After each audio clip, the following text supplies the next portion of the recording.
Arizona Territory, 1872. The merciless summer sun beat down on the parched earth of Rattlesnake Valley, where dust devils danced across barren plains and only the toughest souls dared to stake their claim. In this harsh landscape, 25-year-old Wade Rafferty had learned one truth above all others. A man survived by keeping to himself and trusting no one but his horse and his gun. The frontier was a place for solitary men, not for foolish dreamers who believed in love. Wade adjusted his worn Stetson as he guided his horse along the ridge overlooking Copper Creek Ranch. 3 years of backbreaking labor had transformed the modest plot into something resembling a proper cattle operation. Not that he had much to show for it: 20 head of longhorn, a weathered cabin, and hands as calloused as tree bark. Still, it was his, bought and paid for with sweat and determination. "Come on, Duke," he urged his chestnut gelding forward. "Let's get these strays back before sundown." His days followed the same rhythm. Dawn to dusk working the land, nights spent alone with only whiskey and memories for company. Wade preferred it that way. His father had been a fool for love, following Wade's mother to an early grave after a Comanche raid took her life. Wade was just 14 when he buried them both, and in that moment he'd sworn never to give his heart to anyone. Love was a luxury men on the frontier couldn't afford. It made them vulnerable, and vulnerability got men killed. As he approached the dried-up creek bed that marked his southern border, Wade noticed something unusual: fresh tracks cutting across his land.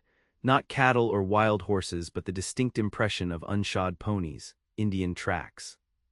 Wade's hand moved instinctively to the Colt revolver on his hip. Apache raids had become less common in recent years, but caution kept men alive out here.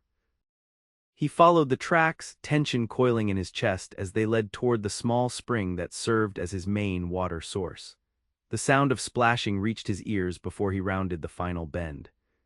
Wade dismounted, tethered Duke to a scrub oak, and proceeded on foot, gun drawn.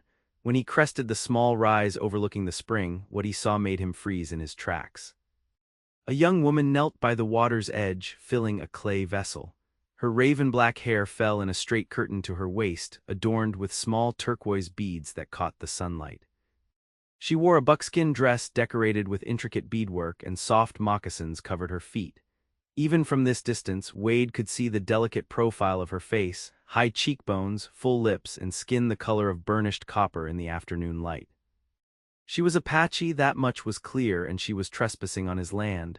Wade stepped forward, deliberately making noise as he approached. The woman's head snapped up, dark eyes widening as she spotted him.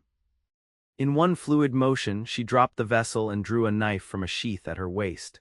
"This is private property," Wade called, keeping his voice steady while maintaining his distance. "You're trespassing."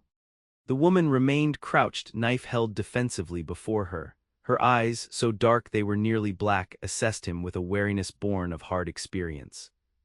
"Water belongs to no man," she replied in perfect, if slightly accented English. "The spring has always provided for my people." Her voice surprised him, clear and melodious, with a strength that matched her defiant stance. Wade lowered his gun slightly, though he remained wary. "Your people have their own territory to the north. This land is mine now, deed and all." A flash of something, anger perhaps or pain, crossed her face. "Papers from white men do not change what the earth has always known." Wade sighed. He wasn't looking for trouble with the local tribes, but he couldn't have them thinking his water sources were free for the taking. "Look, I'm not aiming to start any conflicts. You can fill your vessel today, but don't make a habit of it." The woman studied him for a long moment, her expression unreadable. Finally, she sheathed her knife and picked up her water container.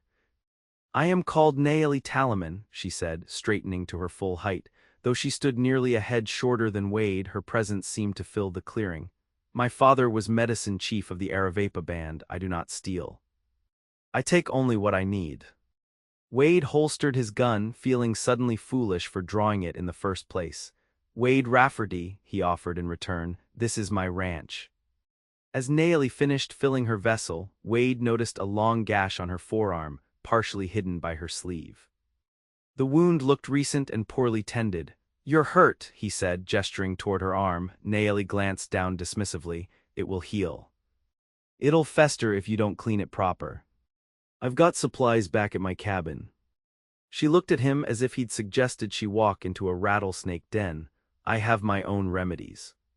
Suit yourself, Wade shrugged, unsure why he'd offered in the first place. It wasn't his problem if some Apache woman got blood poisoning from a badly treated wound. Still, something about her proud bearing and fierce independence intrigued him. Nayeli secured her water vessel and turned to leave. She'd taken only a few steps when she swayed suddenly, catching herself against a boulder. Wade moved forward instinctively, but she held up a hand to ward him off. I need no help from a white man. Seems to me you need help from somebody, Wade countered, noting the sheen of sweat on her brow despite the cooling evening air. That wound's infected. You've got fever. For a moment her composure cracked, revealing exhaustion beneath. I will return to my people. How far? 2 days' ride. Wade cursed under his breath. She'd never make it in her condition. Against his better judgment, against everything he believed about keeping to himself and avoiding complications, he made an offer. My cabin's just over that ridge. You can rest there tonight, treat that wound properly, head back to your people in the morning. Nayeli's eyes narrowed with suspicion. Why would you help me? It was a fair question, one Wade wasn't sure he could answer. Because letting you die on my property would be bad for business, he attempted with a half-smile. She didn't return the smile, but after a moment's consideration she gave a single, terse nod. Until morning. Then I go. Wade led her back to where Duke waited patiently. He mounted first, then offered his hand to help her up behind him. Nayeli hesitated before accepting his assistance, settling awkwardly behind him on the saddle. Hold on, Wade instructed, feeling strangely conscious of her proximity as she reluctantly placed her hands on his waist. As they rode toward the cabin, Wade tried to make sense of his actions. He'd spent 3 years avoiding entanglements with anyone, focusing solely on building his ranch. Now he was bringing an injured Apache woman, a beautiful one at that, into his home. His father would have called it foolishness. Wade told himself it was merely being a decent human being. Little did he know that this single act of kindness would be the first crack in the wall he'd built around his heart. Nayeli's fever worsened overnight. What Wade had intended as a brief act of charity turned into 3 days of nursing her through delirious fever dreams. He cleaned and dressed her wound, using the medicine kit he'd purchased from the army doctor in Prescott. When she could keep food down, he fed her broth made from dried beef and the few vegetables he managed to grow in his small garden. On the morning of the 4th day, Wade awoke to find Nayeli sitting upright on the pallet he'd made for her near the fireplace. Her eyes were clear for the first time since they'd arrived, and she watched him with renewed wariness.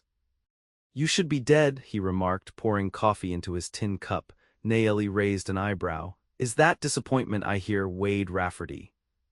Observation, that infection was bad. Most folks wouldn't have lasted the night. She touched the clean bandage on her arm. I am not most folks. I'm beginning to see that. Wade offered her coffee, which she accepted after a moment's hesitation. Feel up to telling me how you got that wound, and why you were alone so far from your people. Nayeli's expression closed like a shutter over a window. My reasons are my own. Fair enough, Wade shrugged, but you're still weak. Another day of rest wouldn't hurt.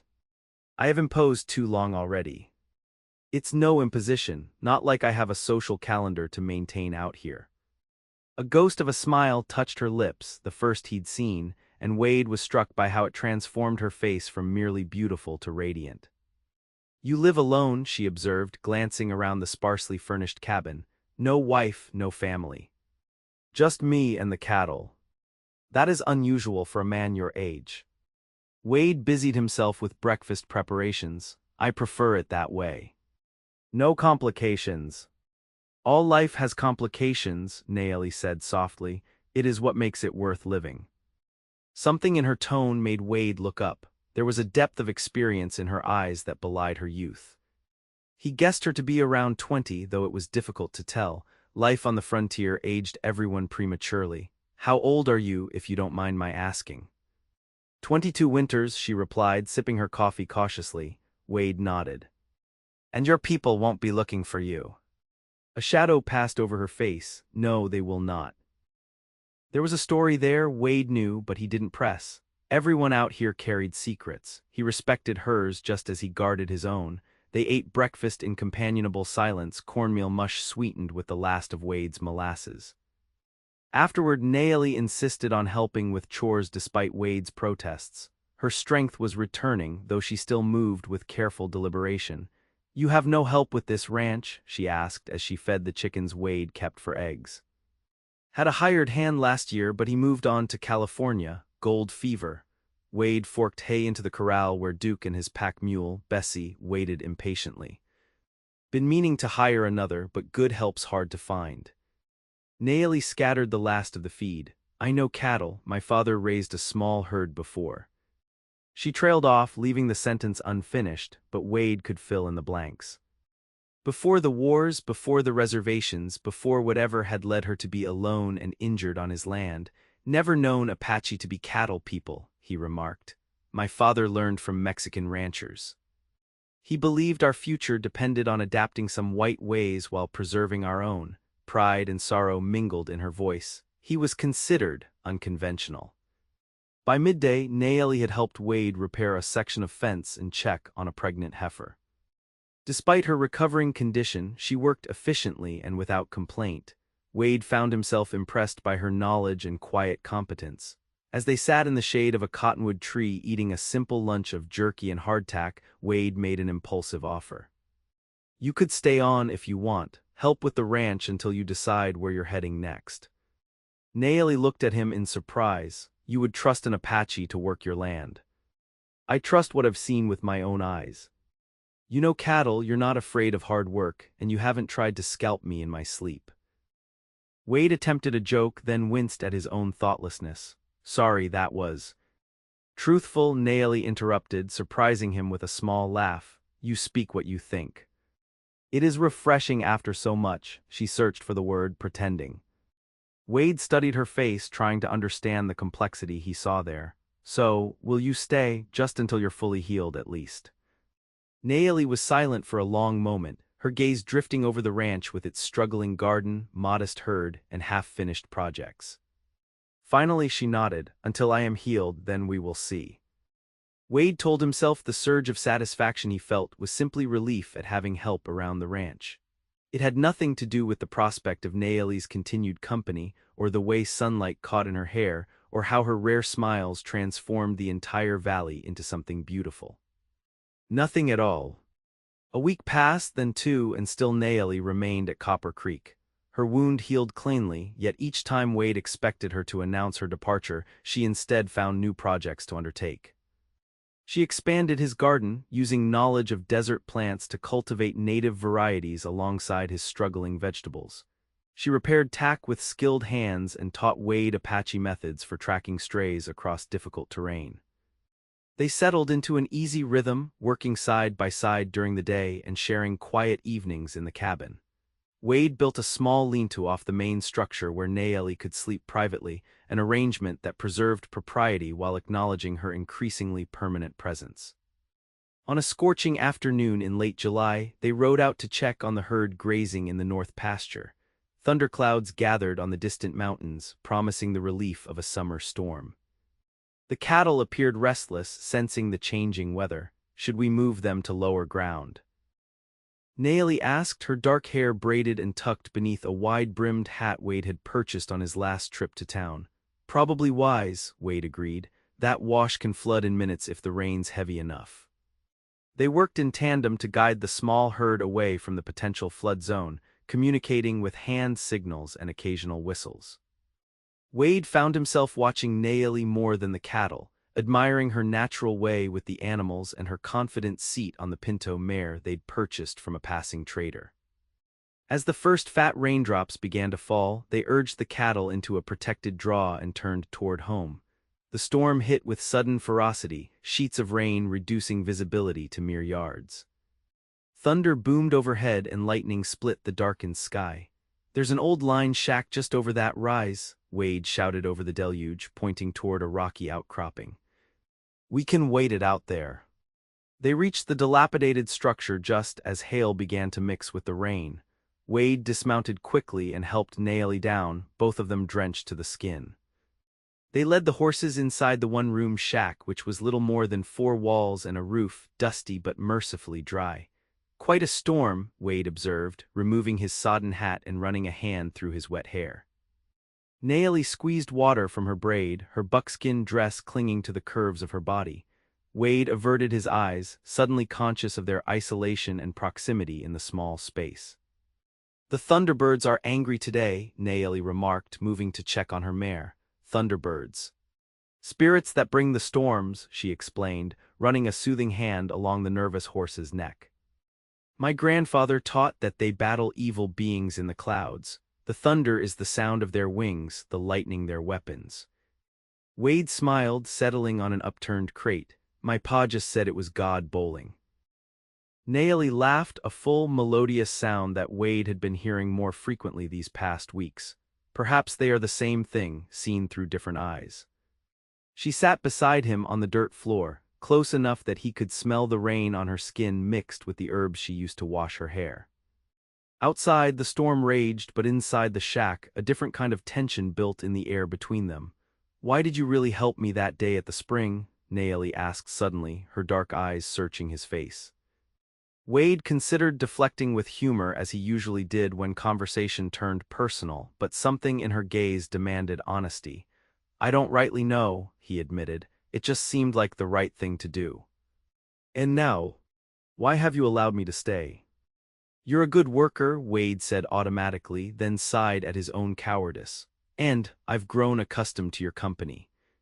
Nayeli's lips curved slightly. High praise indeed from a man who prefers solitude. "Yeah, well, seems I might have been wrong about that preference." Wade picked at a splinter in the crate, avoiding her eyes. "What about you? Why have you stayed?" "At first, necessity. Then," she paused, choosing her words carefully, "I found peace here that I had not expected." Lightning flashed, illuminating her face in stark relief. The proud line of her jaw, the slight scar above her right eyebrow, the vulnerability in her expression that she rarely allowed to surface. "There are things you do not know about me, Wade Rafferty." "There are things nobody knows about anybody," he countered.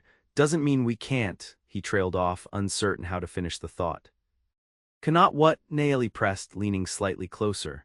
Wade swallowed hard, aware that whatever he said next would irrevocably change things between them. For a man who had spent years avoiding complications, the precipice he stood on now was terrifying.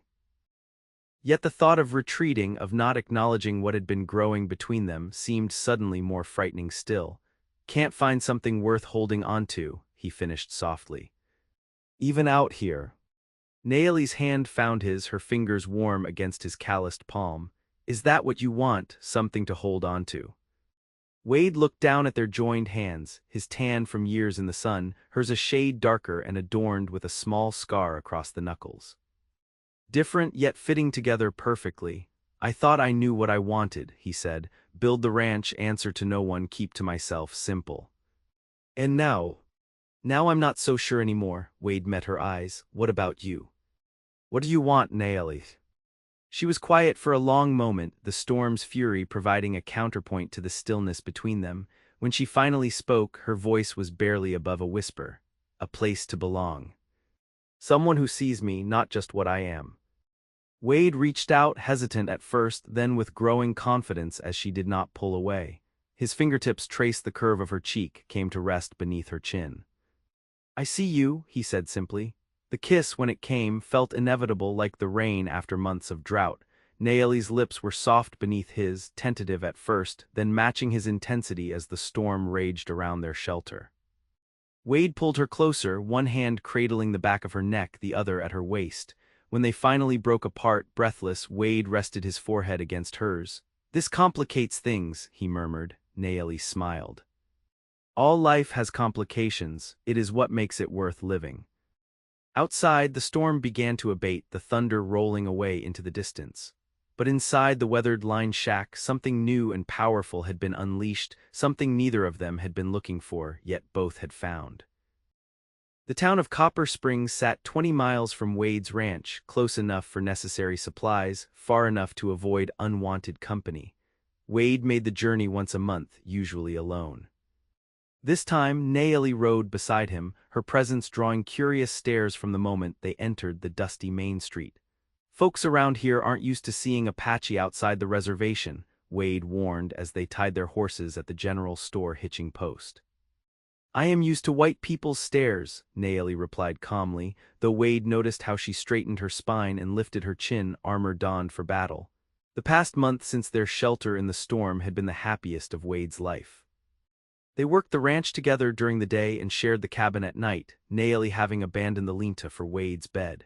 He found himself smiling for no reason, singing old trail songs as he mended fences, planning improvements to the cabin that would make it more of a home.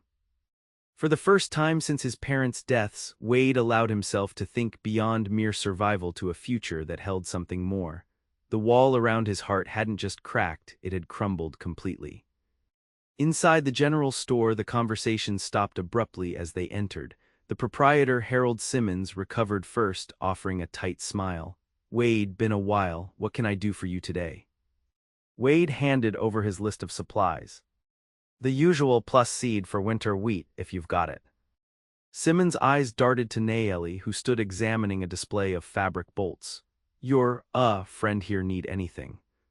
Her name is Nayeli, Wade said pointedly. And yes, we're looking for some yard goods, calico if you have it. As Simmons gathered their supplies, whispers circulated among the other customers. Wade ignored them, focusing on his transaction. Nayeli selected a bolt of blue calico with tiny white flowers, her face revealing nothing of her thoughts. They were loading their purchases onto the pack mule when Sheriff Tom Daniels approached, thumbs hooked in his belt loops. Rafferty, he nodded, heard you'd taken on some unusual help at your place. News travels fast, Wade replied neutrally. Small town, the sheriff's gaze shifted to Nayeli. Don't believe we've been introduced, miss. Nayeli Talaman, she offered, meeting his eyes directly. Talaman, the sheriff frowned. Any relation to the Apache medicine man killed in that uprising 2 years back, James Talaman if I recall. Wade felt Nayeli stiffen beside him. He was my father, she said, her voice carefully controlled. The sheriff's expression changed subtly. That so, thought all his family was sent to the reservation after the trouble. What trouble would that be, Sheriff? Wade asked, sensing undercurrents he didn't understand. Before your time, Rafferty. Group of renegades hit a stagecoach, 3 dead including a woman and child. Army caught up with them near Talaman's camp. Things got messy. Nayeli's hands trembled slightly as she secured a package to the mule. My father tried to prevent violence. He was shot while standing between soldiers and our people, unarmed. That's one version, the sheriff allowed. Army report tells it different. The Army report is a lie, Nayeli said, her voice low but intense. My father worked for peace all his life. He taught our people to adapt, to find ways to live alongside white settlers. The sheriff shrugged, not my jurisdiction either way. Just surprising to see one of Talaman's kin off the reservation, especially considering. He trailed off meaningfully. Wade moved slightly closer to Nayeli, not liking the sheriff's tone. Considering what? He pressed. Nothing that need concern you long as there's no trouble. Daniels tipped his hat. Good day to you both. As the sheriff walked away, Wade turned to find Nayeli's face drawn and pale. What was that about? We should leave, she said tersely. Now. They rode in silence until the town was well behind them. Finally, in the shadow of a rock formation, Nayeli reined her mare to a stop. My father was murdered for trying to prevent bloodshed, she said, her voice tight with controlled emotion. After his death, our band was forced onto the reservation. I was to be married to a soldier's son, a civilizing influence, they called it. An arrangement made without my consent. Wade dismounted, moving to stand beside her horse. The man you were running from when I found you at the spring. She nodded. Thomas Williams, son of the same captain who ordered my father shot. They believed such a marriage would show their benevolence. The word twisted bitterly on her tongue. I refused. Williams did not accept my refusal. Understanding dawned on Wade, the wound on your arm. He tried to force me. I fought back, then I ran. Nayeli's eyes held defiance and fear in equal measure. If they find me, I will be sent back or worse. Williams has friends in the army. They will believe his version, not mine. Wade reached up, taking her hand in his. They'll have to go through me first. You do not understand the risk, Nayeli insisted. They will label me a renegade, perhaps claim I was part of the stage attack. Your association with me puts you in danger. Let them try, Wade's jaw set stubbornly. This is my land, you're under my protection. Protection, Nayeli repeated, a shadow crossing her features. Is that what I am to you? Someone to protect. Wade realized his mistake immediately. No, that's not what I should never have stayed, she interrupted, pulling her hand away. I have brought danger to your door. Nayeli, listen to me. Wade caught the reins of her horse as she made to turn away. I don't care about the danger, I care about you. These past weeks have been. Words failed him. How could he explain the transformation she had brought to his life? The colors where before there was only gray, the warmth where there had been only cold survival. I love you, he said simply, the declaration surprising even himself with its intensity. Whatever trouble comes, we face it together. Nayeli's expression softened, vulnerability replacing anger. You cannot fight the whole army, Wade Rafferty. Watch me, he replied with a grin that belied the seriousness of his intent. Besides, we don't know that they're looking for you. It's been 3 months? If they were coming, wouldn't they have shown up by now? Perhaps, Nayeli conceded, though doubt lingered in her eyes. Let's go home, Wade suggested gently. Whatever comes, we'll handle it. As they rode toward Copper Creek, Wade knew he had spoken truly. He would face any threat, army, law, or angry suitor, to keep Nayeli by his side. What he didn't know was how soon that resolve would be tested. The riders appeared 3 days later, 6 men, dust-covered and grim-faced, approaching Copper Creek from the east. Wade spotted them from the corral where he was breaking a young colt. Nayeli emerged from the garden, shading her eyes to watch their approach. Get inside, Wade said quietly. Use the rifle if necessary. Nayeli stood her ground. I will not hide. This isn't about hiding, it's about having a tactical advantage if things go south. Wade checked his revolver. Please, Nayeli. After a moment's hesitation, she nodded and retreated to the cabin.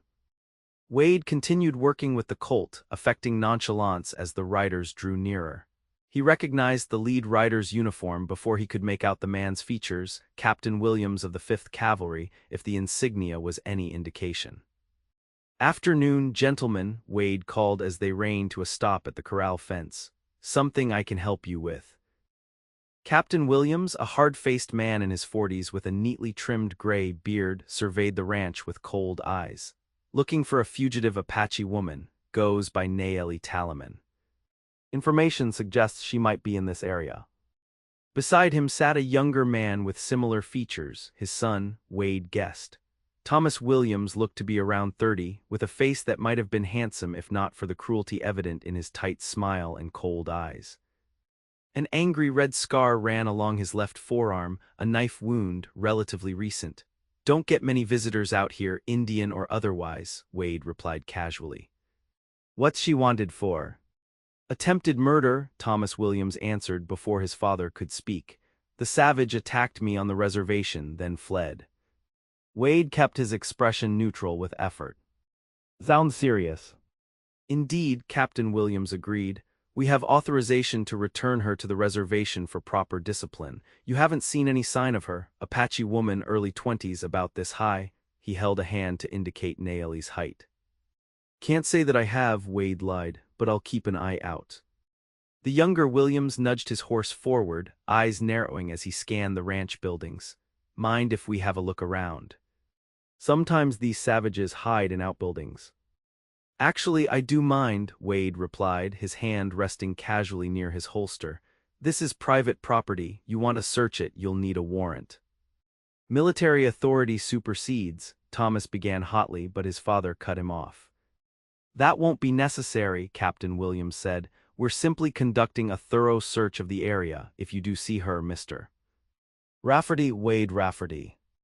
Mr. Rafferty, if you see her, it would be in your best interest to notify us immediately. The woman is dangerous and unstable. "I'll bear that in mind," Wade said, meeting the captain's gaze steadily. The Williams party departed with obvious reluctance, Thomas casting suspicious glances back at the cabin as they rowed away. Wade continued working with the Colt until they were well out of sight before heading to the cabin. Inside, he found Nayeli by the window, rifle across her lap. Her face was composed, but her knuckles were white where they gripped the weapon.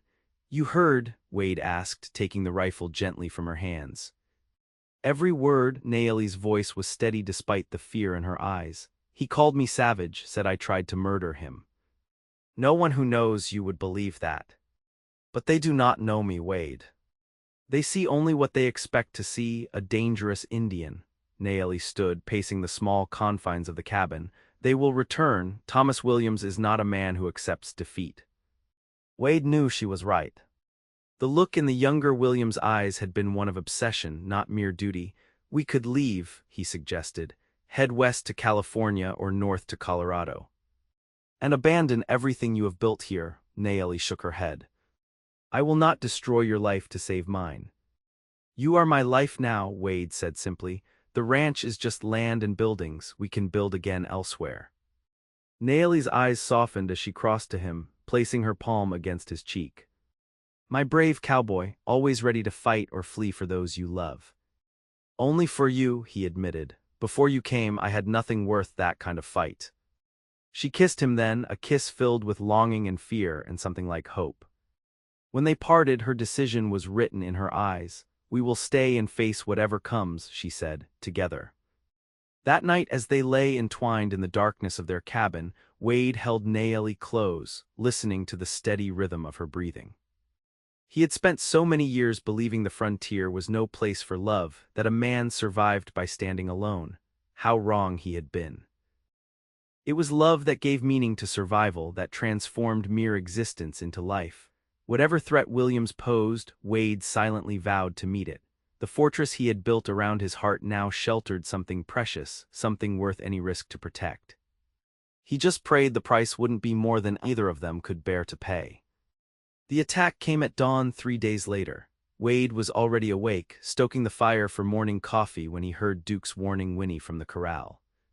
He reached for his rifle just as the first shot shattered the cabin window. "Get down!" he shouted to Nayeli, who was already rolling from the bed to take cover behind the heavy oak table they'd appended in preparation for just this moment. More shots followed, peppering the cabin walls. Wade counted at least 3 different weapons firing from separate positions. "They're trying to pin us down," he muttered, crawling to Nayeli's side. "Probably hoping to smoke us out." As if confirming his words, a flaming arrow struck the cabin's cedar-shake roof with a soft thud.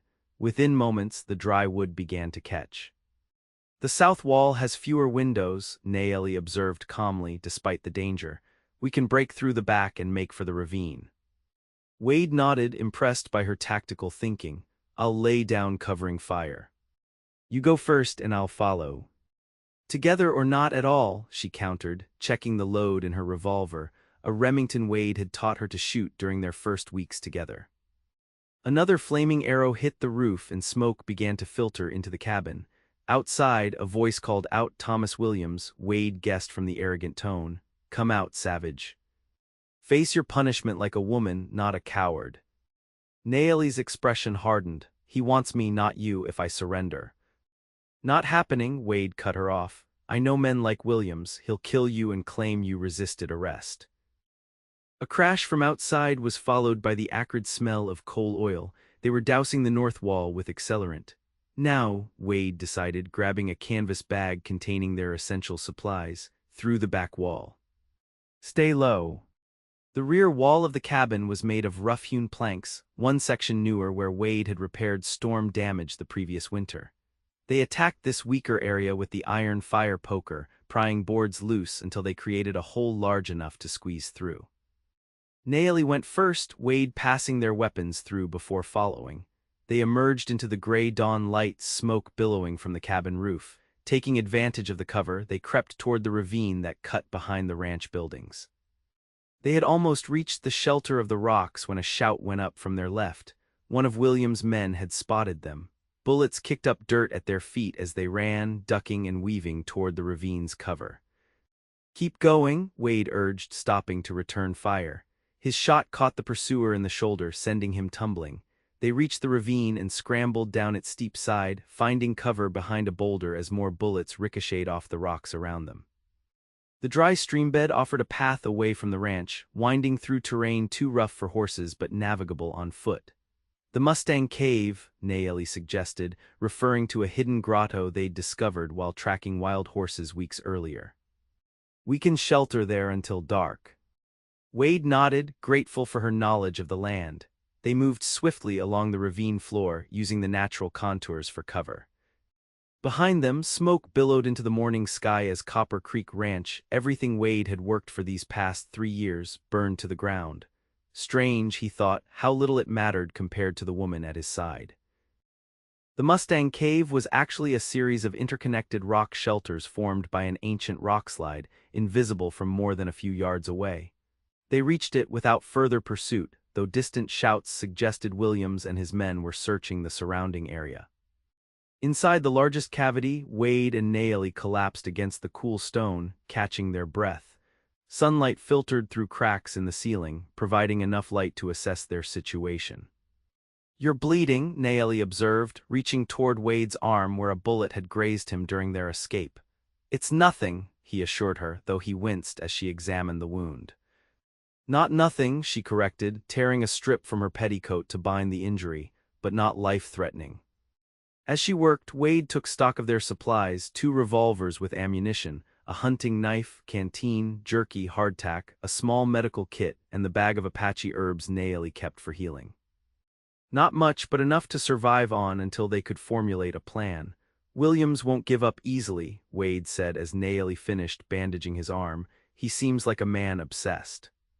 "He cannot bear that I refused him," Nayeli explained, her voice tight with controlled anger. "In his mind, I am property to be claimed, not a person with choices of my own." "What exactly happened between you two?" Wade asked gently. Nayeli was quiet for a long moment, her gaze fixed on the cave entrance. Finally, she sighed. "After my father's death, I was sent to the mission school at the reservation. The army captain thought education would make me suitable for his son. Thomas visited often, bringing gifts, speaking of marriage as if it were already decided. I tolerated it because I had no choice." She touched the small scar above her eyebrow unconsciously. 3 months ago, he came to the reservation drunk, said he was tired of waiting, that it was time I learned my place as his wife. When I refused him, he became violent. Wade's fists clenched involuntarily, "The wound on your arm." "His knife, I took it from him and used it to defend myself." Nayeli's eyes met Wade's, fierce and unapologetic.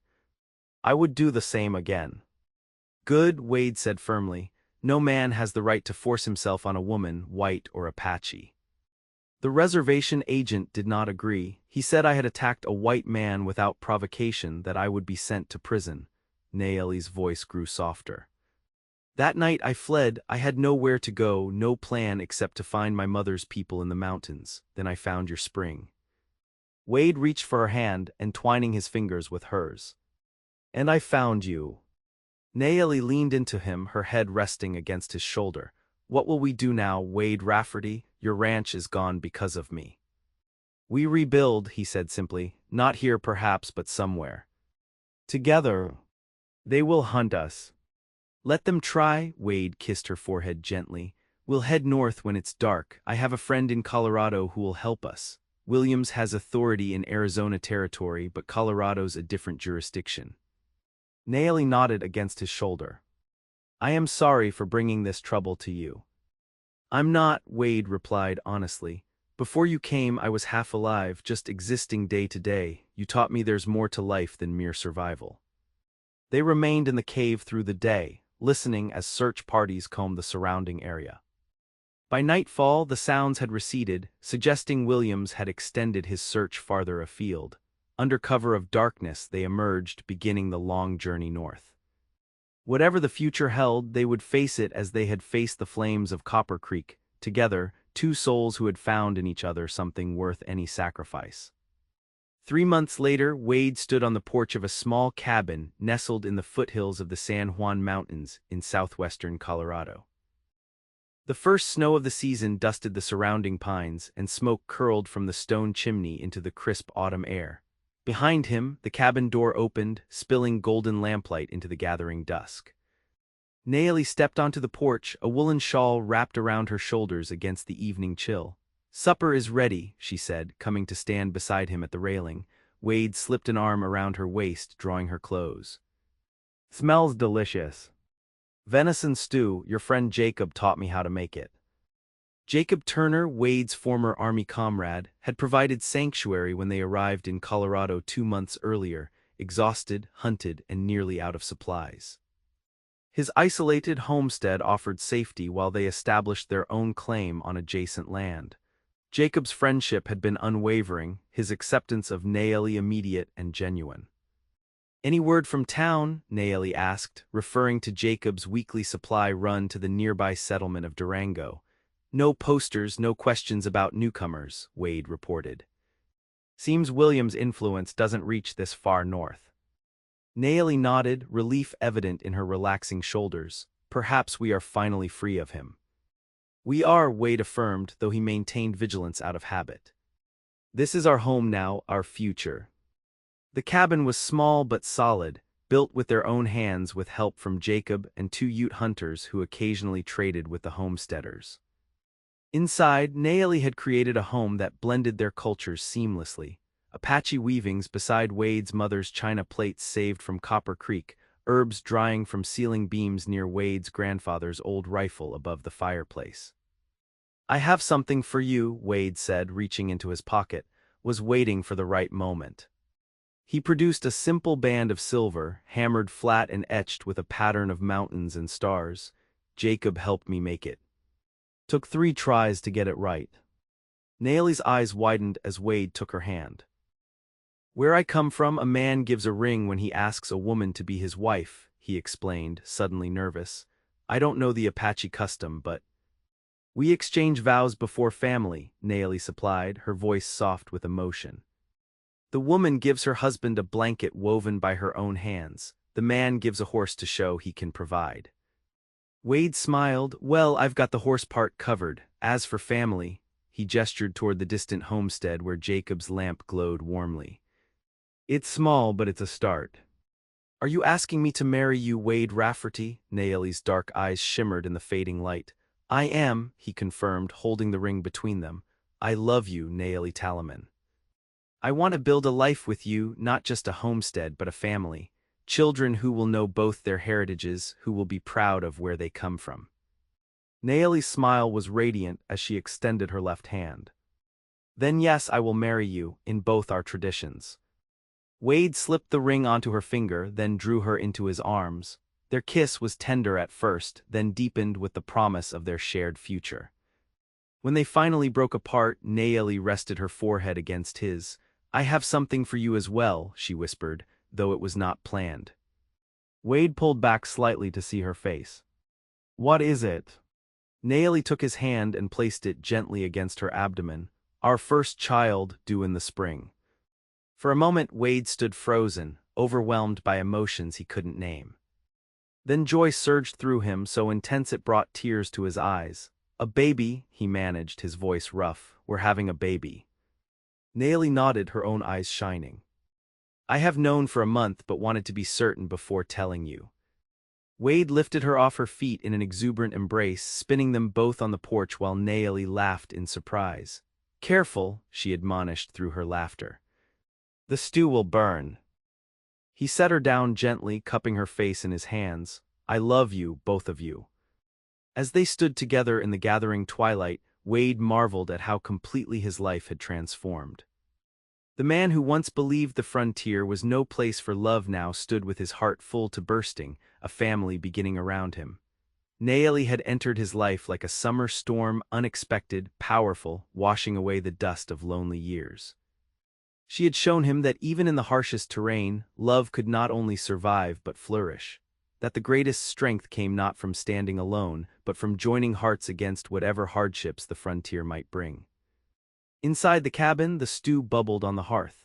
Outside, the first stars appeared above snow-dusted pines, And between these two worlds, between Apache tradition and frontier dreams, Wade and Nayeli had found something precious and rare.